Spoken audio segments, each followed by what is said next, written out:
Hello everyone, a very good morning to all of you and welcome to my channel study with Neha Nancy. आप सब कैसे हैं? I hope आप सब बहुत ही अच्छे होंगे और अपनी पढ़ाई बहुत अच्छे से कर रहे होंगे। तो कल हम लोगों ने झारखंड की अपवाह प्रणाली के बारे में देखा था on the basis of their flowing direction, जिसमें हमने पूर्ववर्ती नदियों के बारे में सबसे पहले दामोदर नदी के बारे में देखा था और आज हम लोगों को बराकर नदी के बारे में देखना है। तो पूर्ववर्ती नदियों को हमने स्टार्ट कर दिया था, जिसके अंदर दामोदर नदी को हमने कवर किया था और आज बराकर नदी को हम लोग अच्छे तरीके से देखेंगे। और ये क्लास बहुत ही छोटी रहने वाली है, जिसमें आप लोग इजीली क्विक रिवीजन कर सकते हैं। तो चलिए हम लोग क्लास को शुरू करते हैं। बराकर नदी, इसका उद्गम स्थल कहाँ है? हजारीबाग के पद्मा गाँव में। ये हजारीबाग का एरिया है, यहाँ के पद्मा गाँव से बराकर नदी निकलती है, इसका उद्गम स्थल है। और इसका संगम कहाँ पे है? आसनसोल दिसेरगढ़ वेस्ट बंगाल के पास दामोदर नदी में मिल जाती है।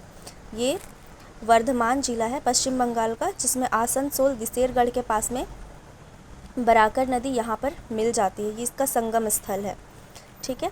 और इसकी कुल लंबाई 225 से लेकर के 256 किलोमीटर तक है और ये मुख्य रूप से पश्चिम से पूर्व दिशा में बहती है। ऐसे पश्चिम से लेकर के पूर्व दिशा की ओर बहती है, लेकिन ये पूर्ववर्ती नदियों के अंतर्गत ही काउंट होती है, ठीक है। ईस्टर्न फ्लोइंग रिवर के अंतर्गत ही बराकर नदी काउंट होती है। फिर यह किन किन राज्यों से होकर गुजरी? 2 राज्यों से होकर गुजर रही है। पहला है झारखंड और दूसरा है वेस्ट बंगाल।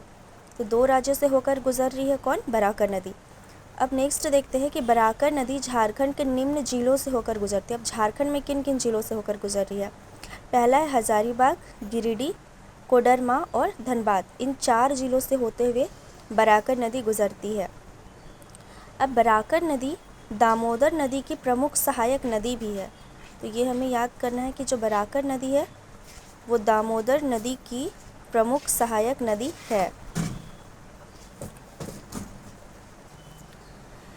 इस नदी के किनारे बसे कुछ प्रमुख शहर भी है, जैसे धनबाद और गिरिडीह। धनबाद में जो नदी बेसिन क्षेत्र है वो है निरसा और गोविंदपुर, और जो गिरिडीह है उसमें पारसनाथ पहाड़ियों के उत्तरी भाग को घेरती है। तो मेनली हमें 2 शहर याद रखना है कि इस नदी के किनारे बसे हुए 2 प्रमुख शहर है धनबाद और गिरिडीह। नेक्स्ट है प्रमुख बांध। तो बराकर नदी पर कुछ प्रमुख बांध बनाए गए हैं, जैसे तिलैया बांध, मैथन बांध और बलपहरी बांध।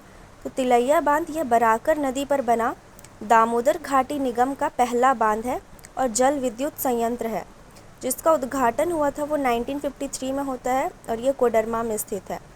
तो जो नेक्स्ट है मैथन बांध, यह भी दामोदर घाटी निगम का महत्वपूर्ण हिस्सा है और जो इसका उद्घाटन होता है वो 1957 में होता है।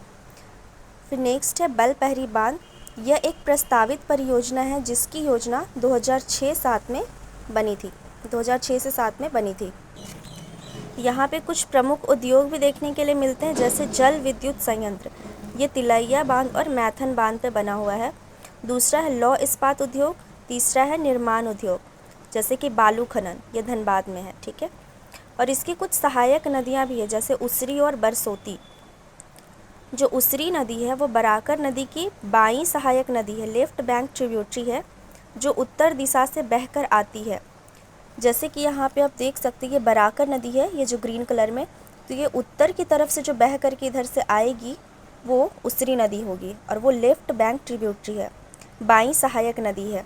और यहाँ पे जो बरसोती है ये बराकर नदी की दाईं सहायक नदी है, जो दक्षिण दिशा से होकर बहती है। दक्षिण दिशा से होकर बहने वाली ये जो बराकर नदी की तरफ इस तरह से आएगी तो वो हो जाएगी बरसोती नदी, दाईं सहायक नदी कहलाएगी इसकी। तो ये था छोटा सा और क्विक रिवीजन बराकर नदी के बारे में, जो कि ईस्टर्न फ्लोइंग रिवर के अंतर्गत आने वाली एक नदी है। और इसी तरह हम लोग कल स्वर्ण रेखा नदी के बारे में देखेंगे। तो फिर आप लोग कमेंट करके ज़रूर बताएं कि आप लोगों को आज की क्लास कैसी लगी।